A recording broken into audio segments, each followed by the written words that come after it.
Welcome! We're going to discuss today some steps that one might take to create a student-centered school and the importance and relevance of such a school at this day and age. Let's begin with the importance of vision. A vision is something that you create sometimes independently as a school site leader, sometimes with a cluster of folks, depending on whether or not you're starting a new school or you've come in to take over a school, will determine what steps you would take in including folks. But at the end of the day, the vision is about what you believe needs to happen for our young people. So why this vision? Why the vision of making sure that kids are academically prepared, they're college ready, they're lifelong learners, they're reflective, and they're socially conscious? Why now? Why at this time? Why in an urban setting, these particular tenets? This is super important because when we look at the history of our country and we see folks who have been marginalized, it's because there isn't a vision for them to be fully included in what it means to have an education in this country. So having a vision is not just enough. You actually have to have some beliefs as to why it's important. The United States Census predicts that by the year 2050, over 50% of the population is going to be made up of communities that have been historically marginalized. What that means is that our schools need to have programs that support communities that have been underserved. And when I say underserved, I mean that they haven't had a plethora of opportunity and access so that they can achieve their fullest potential. This is the historical reference as to why a vision is so important. Ultimately, though, the vision has to be based on the research of Lisa Delpit, who states, if the school that you're sitting in isn't a place that you would send your own child or a child that you care about, then it's not a school that is ready for anybody's children. Why would you have schools that aren't equipped to serve your own children? And that's a question that keeps me up at night when I think about creating and designing the schools that I serve in. If there is something that's happening and my guttural reaction is that this isn't good enough for my own children, then I know that it's not good enough for anybody else's children. And this is what we hold at the heart of the vision of the school. We need to create places where students can thrive, and we need to create places where they're able to actuate their full human potential. Later in the session, I'm going to offer up some examples that illustrate how you can have a student-centered school. So when we think about school design and vision work and created student-centered spaces, we have to think about what the purpose of schooling is. What do you believe as an educator is the reason why young people come to school every day? There's basically two rules of thought. One is that folks are coming to school to actually learn and engage and be educated.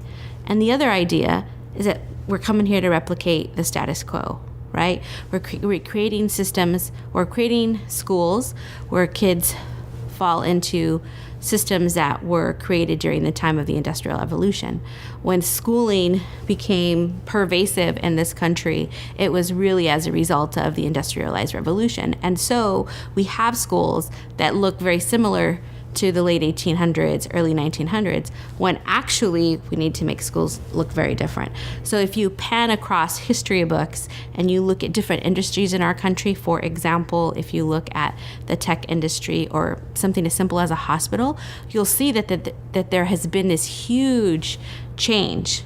But if you look at a classroom from the late 1800s to today, you're going to see that it's very similar. And that's pretty tragic. And when we look at the PISA results in the country, or across the world rather, we see that the United States is failing miserably. And it's because we haven't created student-centered environments where kids are able to actuate their full potential. An example of a vision at a school that I currently serve in has these tenets. At Olean University Prep, we believe in caring and authentic relationships. We prepare students for academic excellence, college readiness, lifelong learning, reflection, and social consciousness. All super important. I'm about to tell you why we selected those as the tenets of our school. We'll start with caring and authentic relationships. As I mentioned earlier, serving populations that have been marginalized and understood, the politics of caring are really, really important, especially when generations of folks perhaps have not had the most optimal experience in school. We have to be able to enlist the child as well as their families in the process of being educated. And so we have to have true, caring, and authentic relationships. We have to be able to say to kids, I care about not only your education, but I care about you as a human being. That's the first thing. If kids can't come to school to feel safe, they're never going to be able to learn. In our brains, we have the amygdala, and the amygdala is the switching station that allows for information to come in or to not. And if kids are flooded with stress, anxiety, or fear, nothing comes into the amygdala, which means nothing goes to the prefrontal cortex for lasting memory, and kids are basically sitting in the room without any information being absorbed. So that opening part of our vision about caring and authentic relationships has to be paramount. Otherwise, learning's not going to happen, and kids are not going to feel good about the experience that they're having in school. Second, we address this idea of academic excellence, right? I believe, as an educator for 19 years now, that all kids can achieve at high levels, regardless of their race, their gender, their socioeconomic status. All kids are capable of achieving at high levels. Academic excellence is the part of the vision that specifies that this is what we're about. We're about pushing all of our scholars to their highest ability. And we recognize that every scholar is going to have a different area of strength, a different area that they can pull from to reach their full potential. Not every scholar is perhaps going to want to study mathematics or history, but every scholar that comes into the building has an area of expertise that it's our job to pull out. So it's very opposite. As I presented I juxtaposed the two ideas of replicating or transforming or truly educating. It's similar with the pedagogy around, do we believe that kids should have information put in or into them as, trash cans or receptacles, or do we believe that as educators we pull information out of children? And if we believe the latter, that information is to be pulled out, it means that we actually believe that they come to us fully whole, that they come to us ripe and ready to emerge as their full selves. And it's our job as the educator to have that symbiotic relationship to help pull that information out. And that's what the academic excellence piece is about in our vision. The next tenet is college readiness. When we think about college readiness, we think a lot about Connolly and his work with 21st century learners. And when we think about this at this particular time, we recognize that industries are searching for folks who can collaborate. Collaboration is one of the most attractive elements that corporations and industries are looking for our young people who are finishing university. Can they work well with others? That's the number one indicator. The second, of course, is can they innovate? Can they be critical thinkers? So college readiness is this umbrella term for all of the 21st century skills that our young folks need to have. We cannot prepare kids like we once did during the times of the Industrial Revolution for mechanization and for working on the assembly line. We actually have to prepare them to think outside of the box. We have to prepare them to solve problems that we have created. We have to prepare them for all of the ills that are happening in our society around global warming, around restraint of space. Our young people have to problem solve the mess that we created. And so with that, they have to have the 21st century skills. And unless we call that out in our vision, unless we say out loud, here's what we're about creating opportunities for our young people to be 21st century learners by making sure that 2/3 of their day is spent in collaboration, by making sure that 1/3 of their assessments are all around problem solving, making sure that they're able to persist in these problem-solving challenges, creating opportunities for them to show what they know in multiple ways as opposed to just a pen and paper test. These are some ways that connote a college-ready learner. The following tenet is lifelong learning. This is something that I hold dear to me as an educator because I believe it's actually what catapults change in school systems. When we as the educators stop learning ourselves, we actually send a message to everyone else that we're done. And if we recognize in our own humanity, we're never done. We're born very curious as children, and somehow the curiosity stops at about 5 or 6, depending on your schooling experience, when you're told to stop asking questions. Lifelong learners ask questions all the time, and that's what we're about. We want to promote inquiry. We want to promote lifelong learning because, again, coupled with the college readiness, lifelong learning is going to equip kids to solve problems and to ultimately improve the world that we currently exist in. Lifelong learning is very important to our vision. It's super important for kids, but it's also really important for the educators in the building because it means that they have a growth mindset, that they can always get better at what they do, and that they're relentless in the pursuit of learning. Not so much knowledge, because that's sometimes put in a box and separated in a hierarchy, but lifelong learning means everybody's capable of engaging in the process, which is very important and why it's embedded in the vision. The next component or tenet of a vision is around reflection. What does it mean to be reflective? This is about that moral piece, right? The moral piece of educating children in schools. What does it mean to teach kids to look at themselves, to help them acknowledge when they've made a mistake, help them also acknowledge when they've been successful? Reflection is super important and something that's really lacking in our larger society.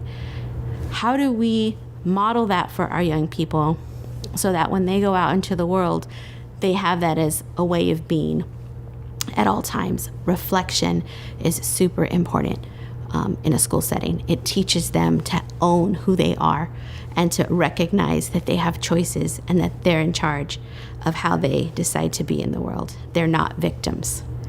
And lastly, social consciousness. Social consciousness is a part of the vision of our school because we want our young people to be active members of society. We want them to be able to interrupt the ills that have happened for all people because, for example, homophobia is not something that just affects folks who have identified as LGBTQ. It affects all of us. When we live in a society and we turn a blind eye, we actually are not protecting each other in a way that makes people better. And what's the point of schools if we're not considering the whole child, if we're not considering not only the academic preparation, but the social emotional integrity of a child who's going to actually go out into the world and become a change agent? That's one example of a vision of a school. Those are all beliefs that the folks in our building hold, led by me as the leader. When you're sitting down to look at a vision for your school, you have to examine what are the beliefs that you hold and what is it that you would want for a child that you love or your own children, and how do you actuate that in your school's design. Come up with 4 or 5 tenets and move from there, and that will drive all of the student-centered decision-making that you need to make as you craft your school's vision. In an urban setting in particular, we're going to focus in on urban schools. Having a vision that's steeped in equity is super critical. Let's start with defining what equity is. It's not treating everybody the same. It's actually the opposite of that. It's treating everybody with the respect and the dignity around what they need. So, for example, let's take my glasses. Would it be fair to have me roam around in the world and be held to the same expectations of performance if I didn't have my eyeglasses on when I can't see? I think we'd all agree that that's really not fair. I need to have these glasses so that I can see and navigate in the world. Same is true for kids and their needs. When we think about designing a school, we need to think about what are all the components necessary for students to actualize their full potential, to be their best selves. And every kid is going to come to us at a different place. Some kids might need more, some kids might need less, and some kids can just walk into the door and do school without us supplementing or differentiating for their experience. At the end of the day, though, the school that you're designing needs to be steeped in this belief of equity, that all kids need to be served based on where they are and where we'd like to take them. With that said, there are some features that are super critical for you to consider as you think about designing a school that is steeped in equity based on your vision and beliefs of all kids performing at high levels. First, you need to have a student culture of high expectations. Here's what I mean by that. If you have a uniform policy, for example, and you say, we expect all of our kids to tuck in their shirts and wear a tie, and then you walk into your halls and 2/3 of your school does not have their tie on, their shirt's not tucked in, they're in free dress. Even though you say this is a school uniform, but you don't enforce it or you don't make sure that kids understand that this is a policy that you hold true, you lower the expectations. The uniform policy is one very simple thing to look at in a school culture. Something to look at that's much more harder to find and to see is how we actually treat kids who've been in trauma or treat kids who have experienced very life-challenging circumstances. I'm going to go into one such story.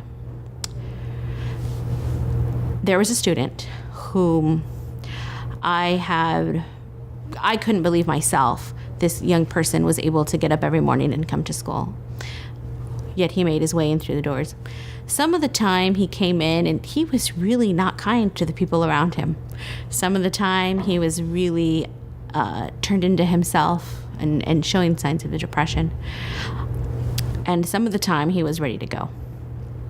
At the end of the day, though, we had to treat him with respect and with dignity and never lean into the pobrecito complex, which means, oh, this poor thing. So from a clinical perspective, if you looked at his case file, you would see this young man had been traumatized by witnessing severe domestic violence in his home from the time he was 2 to the time he was 15. So much that by the time he was 15, he and his family had to be removed and put in a safe house to protect himself. In addition to the fact that his mother was undocumented, he had a sibling, an older sibling, who had traumatic brain injury as a result of physical abuse that happened to him when he was an 8-month-old baby. I mean, we're talking about, and has experienced homelessness, has lived in the projects, has been beaten up on walking home from school, and had his books stolen and his shoes stolen and his money stolen. Sister, also undocumented, was deported. I mean, every 2 weeks there was a new story emerging of crisis coming from this family. And every time this young man came to my office or the office of the assistant principal was because he was having a hard day, we acknowledge this happened. Yes, this is unfortunate and there's nothing you can do about it. But here's what you can do. You can come here every day like you do and give us your best self.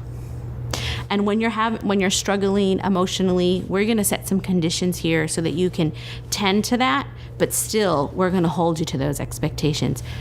So when this young man and his family was placed in the domestic violence shelter, myself and the assistant principal signed a personal affidavit.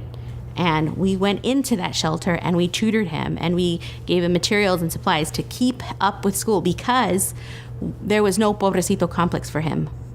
You're still going to be held to high expectations. You're still going to perform and you're still going to succeed, because the minute you tell a child that they can't, they won't. They rise to the expectations that you set for them. And if you believe that these young people can persevere through all of these life challenges that happen at a very young age and sometimes very rapidly and all at once, if you set the conditions and you become the consistent place in the school, they will thrive and they will be successful.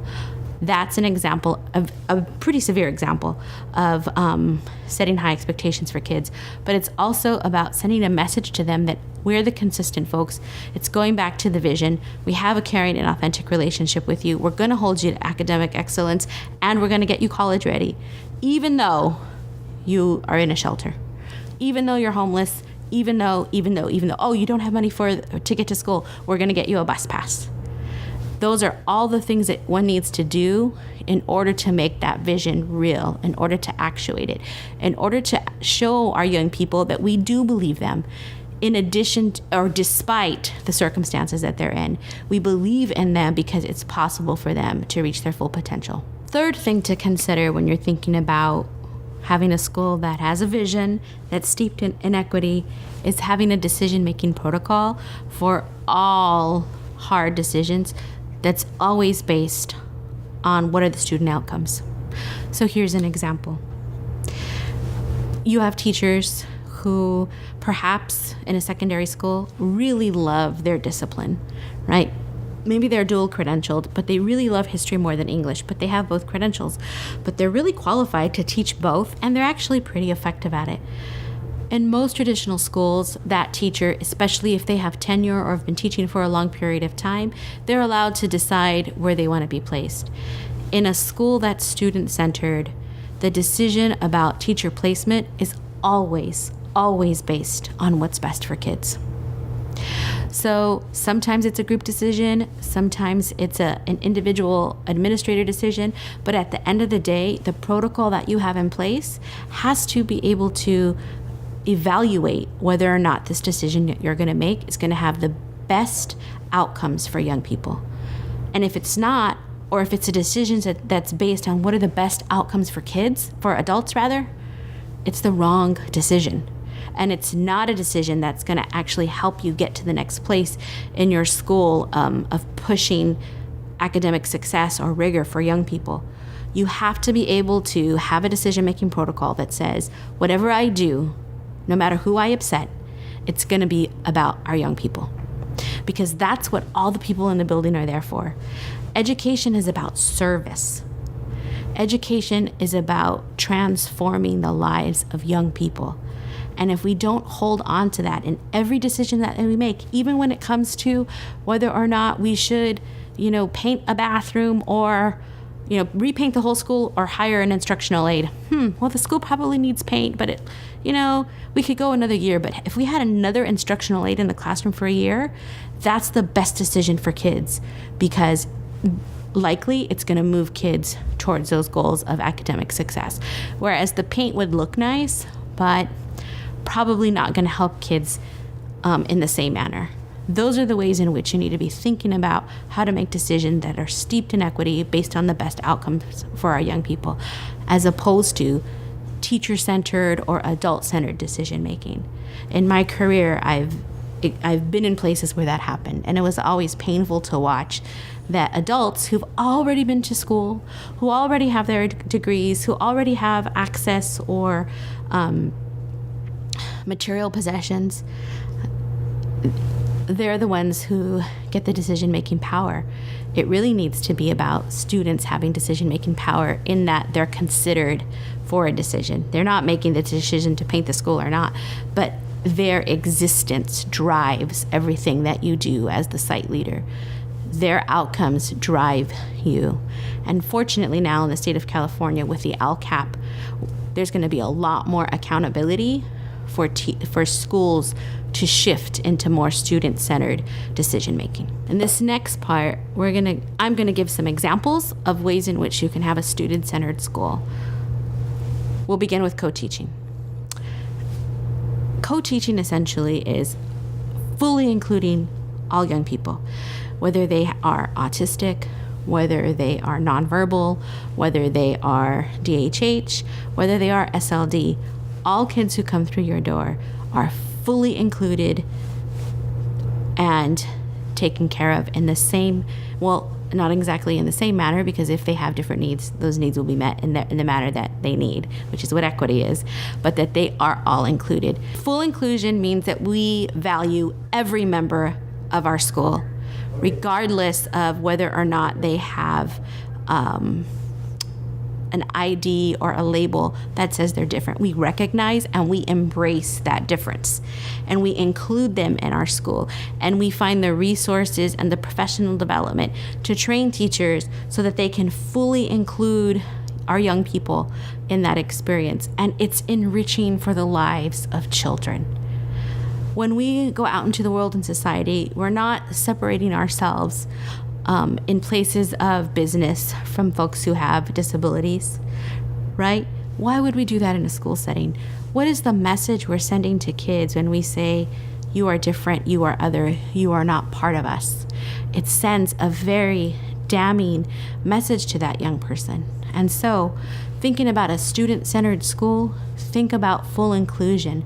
Think about, what does it mean to have a school where a young person can come in from an STC setting and be fully included in a classroom. And it is a challenge, absolutely. Sometimes people feel like this might not be appropriate. It is all appropriate. There are many models across the country, some here in Southern California, that you can go out and see that full inclusion happens and is very successful. And the kids love it and care about it. I have a story of a young man who joined us from an STC school, nonverbal, and had never been fully integrated. And by the end of the year, was fully integrated, and his peers were looking out for him, bringing him along, asking where he was. There was never a moment where the peers were burdened. And that's a perception. That's a perception of folks who are, quote unquote, normal, right? That, it becomes a burden with all of these other kids. That's not actually true. Come and see the way in which kids include each other, and show that this is what student-centered looks like when everybody is at the table and everybody's participating. Teachers need professional development. You can't just say to a teacher, I'm going to have a full inclusion model, and not develop them. You have to give them training. You have to send them to other schools that are doing this great work. You have to do professional development consistently. You have to monitor and check and assess to make sure that the program is thriving. You have to offer teachers a master schedule that says planning is built in, and you'll have opportunities to plan with the ed specialist and the instructional aide and the BII, because we're all working collaboratively together to support our young people in this very rich learning environment. That is one example that you should consider when you're thinking about designing a school that is student-centered. Co-teaching. When you think about serving students who have been marginalized or whose families have been marginalized, you need to think about how to fully include their hearts and their minds, the integration of the two. Earlier, I referenced the amygdala as the switching station that allows for information or doesn't allow for information. Transcendental meditation program or mindfulness meditation program or any other meditation program out there are ways that actually help our young people cope with the tremendous amount of stress that they're experiencing in their lives. And it's what is best for kids, for their learning. But it also sends a message related to that vision, again, around caring and authentic relationships, that we actually care about how you're feeling, right? When I think about my own experience in high school, for example, I don't recall anyone ever caring about how I felt, any of my teachers. What I recall is just, get your work in, take a test. As a result, school just became the thing that I did. It wasn't this experience that I had that I went home to and talked about with joy with my family. As a parent, when I come home and ask my son, how was your day? I want him to express joy. I want him to express that he learned something, that he was excited about, that there's a project he's working on. That sends me the message that my son is thriving. Similar to any other parent that you ask what they want their child experience to be like. Meditation or relaxation technique is one such way to address the stressed environment that our young people are facing. And it's a way to prepare the mind for learning. It's another student-centered approach that leads to great outcomes. Another example of a student-centered school is ensuring that you have mental health workers at your site at all times. Do you staff them with MFTs or MFWs or interns? Will be based on your budget or the district that you sit in, what their requirements are.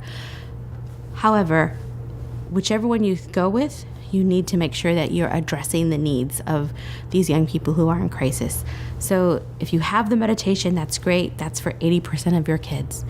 20% of your young people who are experiencing crisis, or 10%, they need something more or in addition to. They need to be able to have a space where they have a touch point in school, particularly our young folks who are experiencing trauma, PTSD, for all of the things that kids experience trauma with, homelessness, sexual abuse, physical abuse, documentation status. All of those things contribute to their emotional health or their lack of wellness, and they need a place to heal. Having this in the school setting is paramount to healing. And when you think about what happens when you heal a child who's 12, 13, 14 years old, you actually send a reverberation out for generations. Because research shows that folks who have been traumatized, they don't heal from their trauma until later into adulthood. They have to go on kind of needlessly suffering through adolescence and early adulthood. What would happen if we actually had an opportunity to interrupt early on and be preventative? And now we're preventative for families, and we're preventative for generations. We're able to have this reverberation of healing go out for long periods of time. When you think about communities that suffer from domestic violence, it's a repetitive cycle. If you're able to address the domestic violence early on in a child's experience, more than likely, if it's a female, they're not going to tolerate that. If it's a male, they're not going to replicate it. But unless you have a skilled MFT or MSW or a set of interns at your school valuing the mental health of our young people, you won't be able to make those changes for the long haul in a student-centered school. As we think about student-centered schools in the 21st century learning model that we have based on our vision, we need to think about partnerships with universities. Pedro Noguera says in his research that it's really hard for kids, he's particularly talking about young men of color, to be able to see what's possible if in their community they don't see that reflection. So here's an example. If they're in a community that is steeped with drug dealers, they see that that's possible for them because that's what's in their community, right? If they are in a community and there aren't a lot of lawyers or doctors or teachers hanging out and mentoring and working with them, that doesn't seem as possible. However, creating partnerships with universities to put young people who look like our kids face to face with them more regularly starts to shift that mirror, starts the kids to be able to internalize and say, this is possible for me. Oh, I remember so-and-so in my classroom, they're at UCLA and they come and they tutor me twice a week. This becomes more possible. This becomes possible for me to aspire to be a university student. This is particularly important for our first generation college students, folks who don't have a point of reference in their families or in their nearby community of someone who went to college. We in the school setting need to create opportunities for kids to see close reflections of themselves in the place that we're trying to send them so that they actually feel like it's possible and it's meaningful, right? It's meaningful for me to want to pursue this. These are things that you need to consider as you build your student-centered school, particularly around the 21st century learner. How do you have a partnership with UCLA, with USC, with Cal State LA? All the local universities have opportunities to have partnerships with schools and really do want to come in and cultivate those relationships with our young people. As we think about creating student-centered spaces for the 21st century, we also have to think about ways in which kids learn best. We know it's through collaborative work and inquiry, thinking about the zone of proximal development. Vygotsky made that real evident years ago that kids need to be engaged with each other and learning with each other, asking questions and doing it just right at their level. And so creating spaces where this happens is really what's at the heart of problem solving for our young people.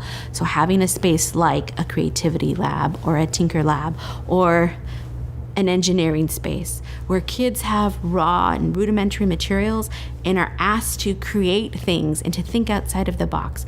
Sometimes you can use robotics and programming, but sometimes you can just bring in raw materials and say, kids, here's a real life problem. Figure out a way to catch water off of this roof, and here are the building tools that you have to make it, right? These are super important and meaningful ways for kids to understand the value of learning, right? Not so much because it's for a test or for a grade, but because it's part of this larger system of creating and thinking. It is very human for us to use tools. There are some other mammals that are using tools, dolphins and chimpanzees mainly, but we as humans use them the most. It's part of what makes us this amazing species to create. And so having a learning space where kids are creating and solving and making new things, super important to their learning experience. It keeps them thriving. Having a space like that, perhaps it's not an isolated class, perhaps it's just a space in the room, but it's acknowledging the creativity piece that needs to come alive day in and day out for our young people to stay engaged. Another way to tend to the social emotional needs and have caring and authentic relationships, so two-pronged and multifaceted, is a very strong advisory program. Advisory programs are student-centered because they say, hey, student, we're not here just for your subjects. We're here because we want to develop you as a human being. We're here because we care about you. The advisory setting is just that place. The advisory setting is not a traditional homeroom. Most folks think, oh, advisory homeroom, this is what it is. Not at all. It's not just a place where you take attendance. It's a place where you get into relationships with kids. When an advisory program is done well, advisory teachers are following students throughout the trajectory of their secondary career. They're engaging with their families. They're leading them through workshops. They're going to the quinceañeras and to the baptisms and to the weddings of the family members. Advisory teachers are the authentic touch point for that child. They're the person that the student can go to in any moment of crisis and just say, I am here, I see you, right? When you think about schooling and you think about all of the kids that you're in day in and day out, it's super important in these advisory settings that kids have an opportunity to be seen by the same person every day, to lay eyes on them and say, I see you. I see what you're here for, and I recognize your humanity. Very important and crucial in creating a student-centered environment. And it has to be intentionally designed.